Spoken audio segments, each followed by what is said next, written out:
Hello and welcome to the big picture. The rapid fall in crude oil prices over the last few months, with the barrel price coming down to around $70 has resulted in a welcome fall in prices of diesel and petrol in the country. However, accompanying the reduction in diesel and petrol prices have been two excise duty hikes in the last over 2 weeks. The hike in excise duty on petrol has been 3 rupees 75 paise, while for the diesel it is 2 rupees 50 paise. The reduction in price of petrol in Delhi has been ₹1 rupee 9 paise, and for diesel it has been 1 rupee 16 paise between November 1st and December 1st. Though the government has said that the hike in excise duty will not be passed on to the consumers and will be absorbed by oil companies, some questions remain. Has the drastic fall in crude oil prices been passed on to the consumers fully? And if not, why has it not been passed on? And is the government justified in hiking the excise duty? Apart from the question, have we really moved over to a full market pricing regime? We will discuss all this today with T.N.R. Rao, former Secretary, Ministry of Petroleum and Natural Gas, Dr. Bhalchandra Mungekar, Congress MP in the Rajya Sabha, Nilotpal Basu will be joining us soon, Dr. Sambit Patra, spokesperson of the BJP, and Paranjoy Guha Thakurta will also be joining us soon. Welcome to all of you. Mr. Rao, I would like to come to you first. Are we really in a full market pricing regime as far as oil, petrol, diesel? No, not at all, not at all. Because we are told that we have moved over, the decontrol of both petrol and diesel has happened. See, decontrol is used in a very restrictive sense. Decontrol, the government says that we don't interfere, the oil companies fix the price and therefore it is decontrol. Everybody knows the oil companies do it from a signal from the government. It is very clear and oil companies themselves admit it. And oil companies are acting as a cartel. So it is no decontrol in the sense we generally understand. It's no decontrol at all, except that they are allowing the prices to move in tandem with international prices. Not to the, as you rightly said, not to the same extent that the prices change there, but to the extent that the government desires. Okay. Now, yeah. See, the other points you made, here is a very good opportunity. In fact, this type of windfall gains do not come quite often. Absolutely. And it is no doubt true that, everybody wants to have a share in the pie. So the government is taking a little through excise. Oil companies are also given and consumer are also is given a part of it. See, this is, of course, everybody, they can say that government had earlier, given something from the budget for subsidies. Oil companies also have been asked to give it. Therefore, it is legitimate for them to take. It is a very, very short-term approach. What the government should do is to create, in fact, something for the rainy days. So I may... No. So, in fact, the argument is that this is being done, the excise duty hike is being done for a rainy day. No, that is one way. But what happens, the rainy day, what I mean is, what happens when the prices really go up, the government starts reducing the excise duties or abolishing it, which means a pain on the budget. No, taking this a long-term view, in fact, in the... No, we will come to that. Come to those aspects a little later. But you say that, we are not into a truly market pricing. No, not at all. Not nowhere. Sambit Patra, we have been told, the government, successive government, the UPA government decontrolled the petrol prices in last year in 2013. Your government came and decontrolled the diesel. But as Mr. Rao says, it is the oil companies are still under the government's control. See, well, yes, the petrol was decontrolled way back, I believe, in 2008. In 2013. And, diesel prices have just been decontrolled, and the government is also quite new. So let's wait and see as to what really the reins of control are in the government's hand or in the hands of the market. Only time will tell. As of now, for a layman, 7 times the prices of petrol and 3 times the prices of diesel have gone down. Mr. Rao was correct in stating that for rainy days we have to save a penny or two. But I would say the flood that has been left behind, in the sense that the previous regime has left empty coffers. So we have to pedal outside the flood as well. Well, yes, a rainy day may have a future consequence. We have to be preparing ourselves for the future. But the past has also not left us in a position where we can pass on every bit of profit that we probably, in the sense that the crude oil gives us, to the to where we are discussing. So are you trying to say that you're making up for the losses which were no, two or three things are very important. 70,000 crores of deficit in India's revenue, the budget revenue, that's what we have inherited. So it's but natural that something of this has to be rectified. Secondly, we have promised for a fiscal deficit of 4.1% of the GDP. Naturally, we have to march along those lines. And most importantly, as the Petroleum Minister maintains that these money would not be going to pockets of individuals, but rhetorically I would say, as was happening previously, but would go on welfare schemes. And he has been categorical in saying that for roads, for houses, for electricity, for schools. So you're admitting that the full benefit of this fall in the price of crude has not been passed on to the consumers? No, two things. At the end of the day, the benefit goes to the people in form of houses, in form of electricity, in form of school. And secondly, the Petroleum Minister has stated that if the prices go down, keep on going down in the future of the crude oil in the international market, then the benefit will surely pass to the people. The retail prices have not come up. Dr. Mungekar? See, exactly. The blame is on your government. And you have left a sorry state of affairs of the economy, so they are trying to fill it up.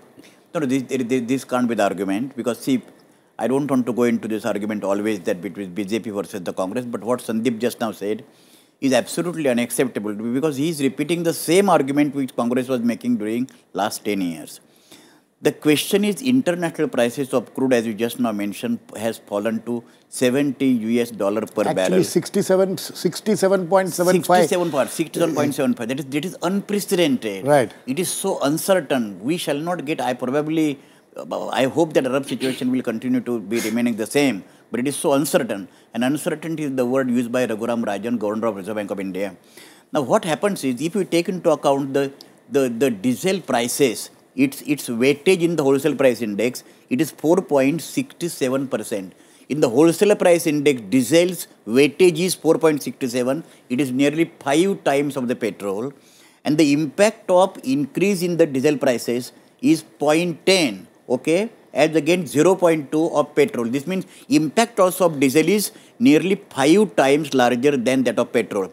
Now, these are the cascading effect. See, the major argument of the industry is that why Reserve Bank of India is not reducing the repo rate. Repo rate is not being reduced, and it is taxing to some extent the industry precisely because governor is not sure about what will happen to the inflation. Now, under these conditions, when they have given the first promise that election, the most important single promises were two. One, bringing the black money back. I shall not discuss that. But containing the price rise. Now, when you are raising the price and not passing the full benefits of reduction in the prices of the diesel, how you can expect that the consumers will be happy? I think this amounts to be rather disloyal to the people, disloyal to the ordinary consumers. And so far, see, basic difference is petrol is the final product. Diesel is the intermediate product. That's why diesel is creating the process and cascading effect for the inflationary pressures in the economy. I don't think that the argument which Sandeep just now made, or whatever Petroleum Minister just now mentioned, is acceptable to me. Yes, very quickly before I go to... No, as far as my friend was speaking about the inflation, let me remind you of what was not suggested by Bharatiya Janata Party, but which was reported in the newspapers widely by Nomura.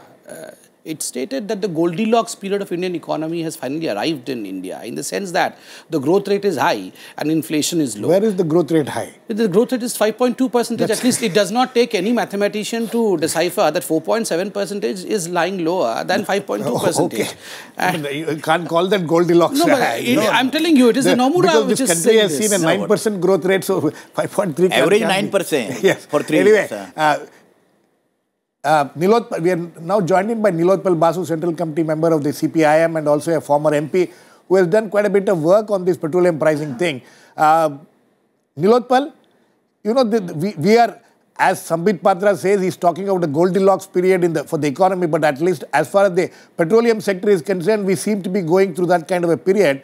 You think that the full benefits have been passed on to the consumer? I am actually quite amused by the speed with which Sambit Patra has fitted into the shoes of the spokesperson of the ruling party. You're complimenting him. Actually, this whole presumption that is being made is excluding the important question of how petroleum is priced in this country. Now, I think petroleum prices or diesel prices, they have three components. One is the crude oil. The second is the refining cost and the distribution cost. And third is government taxes, both central and the states. Now, the biggest distortion in our pricing mechanism is this, that we have applied a notion called import parity. Right. Whereas we import crude oil, but we are imposing parity at the level of refined products, which means that though our refining cost is much lesser, we are actually trying to pass on to the companies, particularly the private companies, the huge refining margin per barrel, which is not less than $7 to $8 per barrel. Now, then there is this high taxes on hydrocarbon products. Sambit was telling this is for people's welfare. This is for the, and you were suggesting for the rainy times. No, clearly the government is struggling with both the revenue deficit and the fiscal deficit announced in the budget. So this is clearly to finance those deficits. And the other thing is how can you say it is not going to big corporates? It is actually going to big corporates. 5,70,000 crores is the tax waiver to, most of it goes to the top corporates.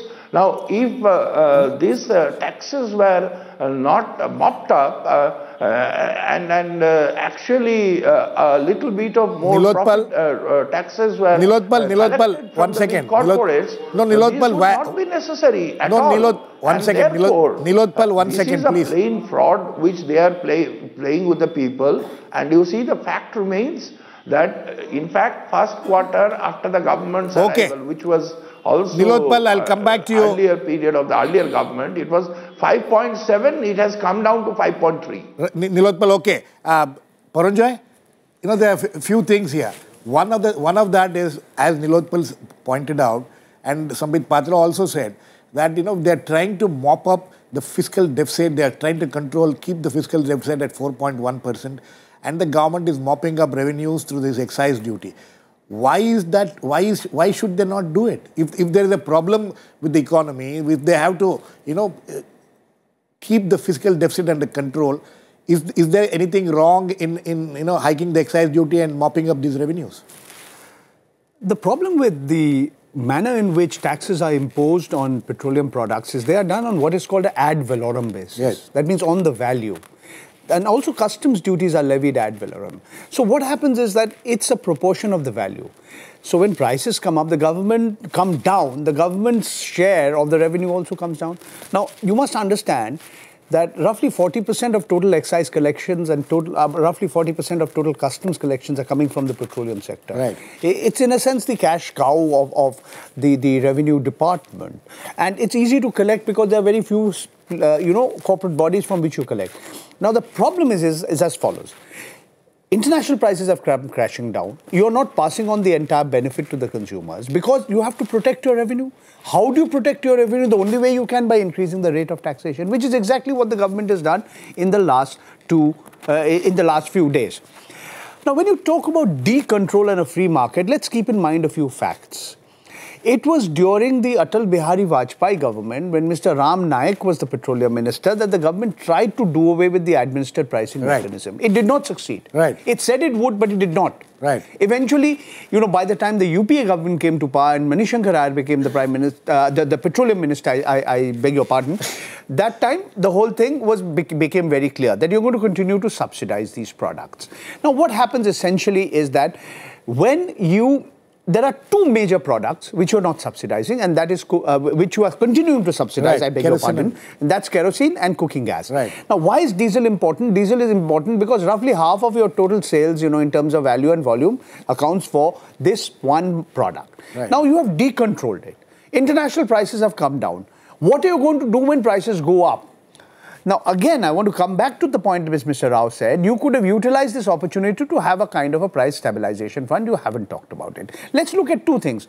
Now, ONGC gets a price depending on the international price of crude oil. So, ONGC, IOC, Indian Oil and Hindustan Petroleum and Bharat Petroleum, their revenues will go up. The ONGC's revenues will come down. Why? Because the international price of crude oil has come down. So every barrel of oil that ONGC produces from home is on an import parity price. Right. ONGC will get some benefit. Why? Because your subsidy burden will also come down. Right. So ONGC, which as an upstream company also gives subsidies, its revenues would, to that extent, it would have to pay out less of its money as subsidies to the union government. So it's a kind of a mixed picture for Oil and Natural Gas Corporation and also for the Oil India Limited. Now, 1 minute. One other thing. Say ONGC's overseas arm, OVL, they are not going to be benefited because the international prices of crude oil have come down. The last point I want to make, and this is the other side, and this is the reason why you could argue that the governor of the Reserve Bank of India did not go in for an interest rate cut. And that is that the other side of the decline in oil prices, there could be geopolitical considerations. Right. The West might be wanting to turn the screws on to Vladimir Putin and Russia. But it also reflects the ongoing international economic recession and the fact that demand is not strong. Okay. So that's also going to have an impact on India. Our exports may not pick up. So the international economic situation is not in a good shape. Mr. Raghuram Rajan himself, who had anticipated the 2008 meltdown in Wall Street, is again today apprehensive that there might be yet another kind of a meltdown. So the picture is a mixed one. Right now, in the short term, we are gaining because we are importing 80% of our total requirements of crude oil. We are gaining, but the consumer is not really gaining as much as... Not as much, absolutely correct. Okay. And we could have utilized this opportunity, as Mr. Rao was saying, to keep aside some of this money in a fund for a rainy day or difficult times, yes, which we haven't done yet. Okay, Mr. Rao, now I just want to shift to the other aspect.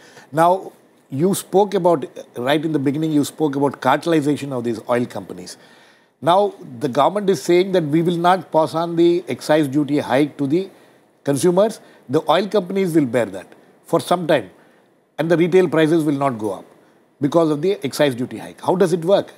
No, it simply works because suppose we have to give 5 rupees to the consumer. Suppose that is, take an example. Now, if the customs duty is about 3 rupees or 2 rupees. Excise duty. Excise duty. So, you say 3 rupees, I take it, oil company pays it. That means withholds that 3 rupees from giving to the consumer. Right. So, it is as simple as that. As I said, everybody is taking a share from the pie. So, you can do it in, in terms of customs duties, or you can just, in fact, the oil minister made a statement in the beginning that we are also allowing the oil companies to keep something, to cushion future prices. There was a vague statement like that. Now, let me add one sentence. When Mr. Vajpayee appointed the Expenditure Finance Commission, a specific recommendation was given for the stabilization fund. At that time, the idea was, somebody would chip in for this. Right. Now, it is a windfall. The advantage of a stabilization fund and make it a public account. Once it is a public account, it is going to buy up the budget. It won't affect the deficits, etc. In fact, it can be taken as if it is in the Consolidated Fund of India. Okay. So one need not. It will also the fiscal deficit also can be. Yes, you'll contain everything. It's as if it goes to the government. In fact, when the oil pool account in those days, I don't know if you remember, a small amount, peanuts in those days, 4,000 crores, was shifted to public account by the finance ministry. The headlines were that the Indian budget is floating on the oil pool account. Okay. So today you have a chance to build up a corpus of 50,000 to 100,000 crores. And tomorrow when the prices go up, you don't have to touch the excise. You don't have to touch the, customs duties. You don't have to touch the balance sheet of the oil companies. All this will be available to, cushion the prices for the consumer. So two things. One, you're saying that the oil companies are still, as you rightly at the beginning pointed out, oil companies still work on the signals of the government. Absolutely. And the fact that they are going to be absorbing the excise duty hike is a clear indication that the free market pricing regime is not there. It's not there. Sambit, Patra, this is the question, Actually, the people think the governments have been selling to the people that we have freed the market, it's in the market. The question then is that, why are you imposing this burden on the oil companies? No, look. Presently also, if it is being hypothetically said that the oil manufacturing companies are given a levy to manufacture a cushion for the future because of the volatility of the whole industry in the international arena. You never know, as everyone pointed out rightly, that it is a volatile situation. No one knows as to when the whole thing will flare up again. And that time, by any chance, the customer should not be affected. So a small lane, probably hypothetically said by most of the experts over here, that a small lane has been laid down that let them take some amount for themselves as of now so that they do not increase it in the future. Mr. Rao, would you agree with that argument, what he's making? No, you see, instead of keeping with the oil companies, what we are suggesting, in fact, what that committee suggested was, keep it in a separate account. Exactly, because, the oil companies, that interest, etc., whatever it earns, can accrue, go back to the fund. Right. Rather than oil company playing with the money. I agree with Mr. Rao that this would be an innovative way. So that just innovative as we have way, created a price stabilization fund, hopefully the government will take note of this. No, definitely. See, just as we have created a price stabilization fund of rupees 500 crores to contain the inflation also, definitely the government will take probably note of I don't know how much inflation can be contained with 500 crores. I appreciate Paranjoy's suggestion because that was the suggestion which was there during when ND was ruling for the first time. Price stabilization fund would be working just like your PDS is working. When market prices are falling, PDS will be releasing the funds, releasing the grains likewise. The question is, during last 2 years virtually, Reserve Bank of India is not reducing the rate of repo despite the constant cry from the industrialists precisely because we cannot be sure about the inflationary pressures in the economy. That's why the question here is, rather than when international prices have fallen down tremendously low, unpredictably low, and unprecedentedly low, rather than using this moment for creating some sort of stabilization fund as a contingency measure, government should not have made the coffers of these oil companies. No, but my question is this: if they, in fact, I would like both. I'll come to you, but my question is if the price stabilization fund is created, how will they fall in the prices of crude oil? The full benefit of it go to the consumer. The consumer will not get the full benefit still. No, the question is when the prices rise, it is not necessary for the government to proportionately raise the taxes. The question is, in order to management of the inflation and achieving simultaneously high rate of growth, these are the twin objectives which have not been possible for any central government. Mr. Rao, my question to the same question which I asked.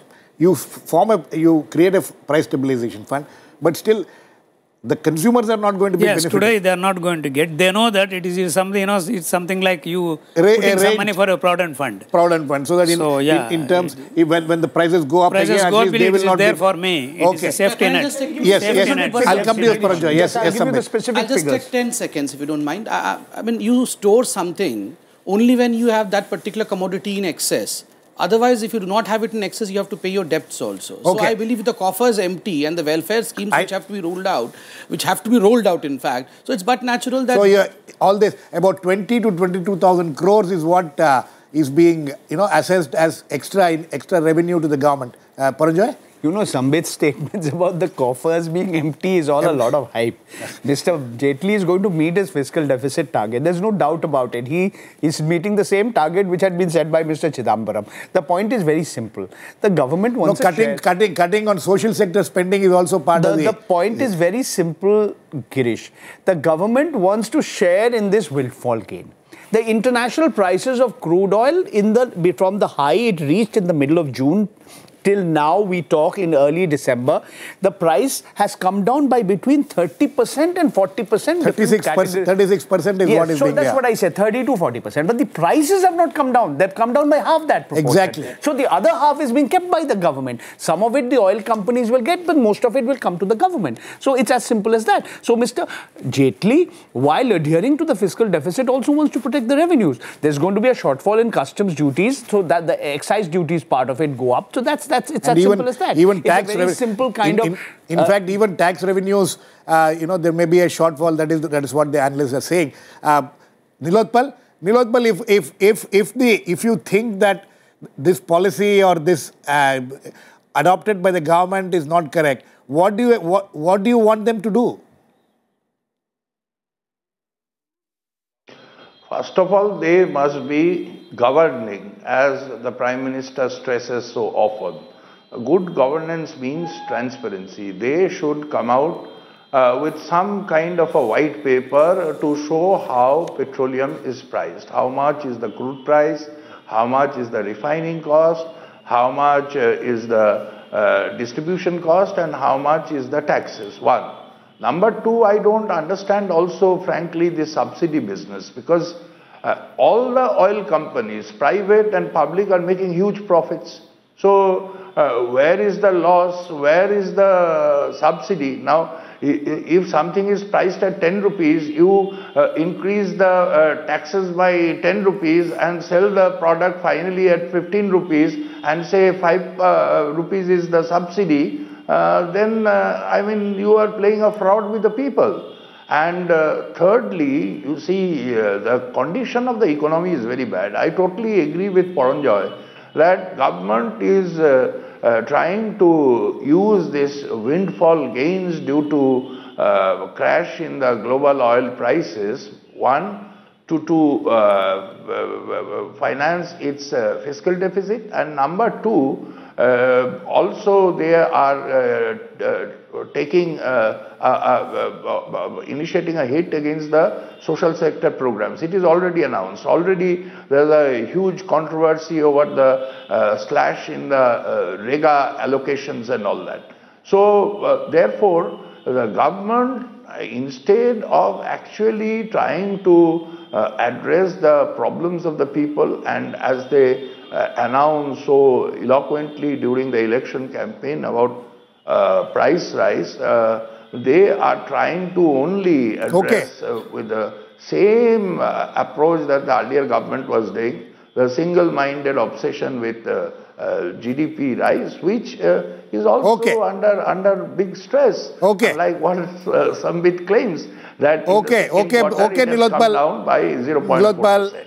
Thank you. Yes. I would, with folded hands, submit to the esteemed panels over here that let us have a non-flammable petrol debate over here. Let's not have a inflammable political debate on. It has not been inflamed. He was only pointing out on petrol. Let's have more of academics than anything else. See, at the end of the day, what I feel after hearing to all my esteemed experts, that it's how you hold the nose at the end of the day.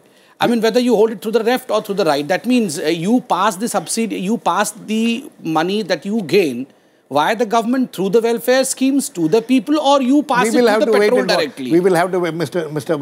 Rao, very quick final word to you. You think that this drop in prices and, you think this is going to encourage? Nilotpal was talking about windfall profit to the private companies. Where are the private companies in this, in retail at least? They may not be in retail, so the public sector companies are buying the products from the private companies. The argument was, look, in any case you are importing, why don't you take from us? So in that, the pricing which he indicated benefits them. Because, if you import, for example, Singapore has a refining margin of $4 to $5, whereas our refiners have a margin of, say, public sector have about $7. And the private sector refinery has a margin of $11. Okay. So, give me just half minute. Very quickly, sir. My only point is that Sandeep and we are saying that Mr. Jaitley will be confining to the fiscal deficit. Simply, I assure you today and predict, and that prediction unfortunately will come true, that is, he will be curtailing definitely the expenditure on the social sector schemes. Okay. I think on that note, we are completely run out of time. It's an interesting debate. We'll have to wait and watch. Sambit says that, assures that this money which is being mopped up by the government through excise will be put into, better purposes for welfare of the people. We'll have to wait and watch. But this is a very interesting debate. We'll have to wait and watch. The last, what Mr. Rao said about the private companies, that is a separate debate. We will look at it later. Thanks to all my guests, Mr. TNR Rao, Sambit Patra, Bhalchandra, Mungekar, Paranjoy and Nilotpal, Basu. Please keep watching. We'll come back with another issue, Big Picture, same time.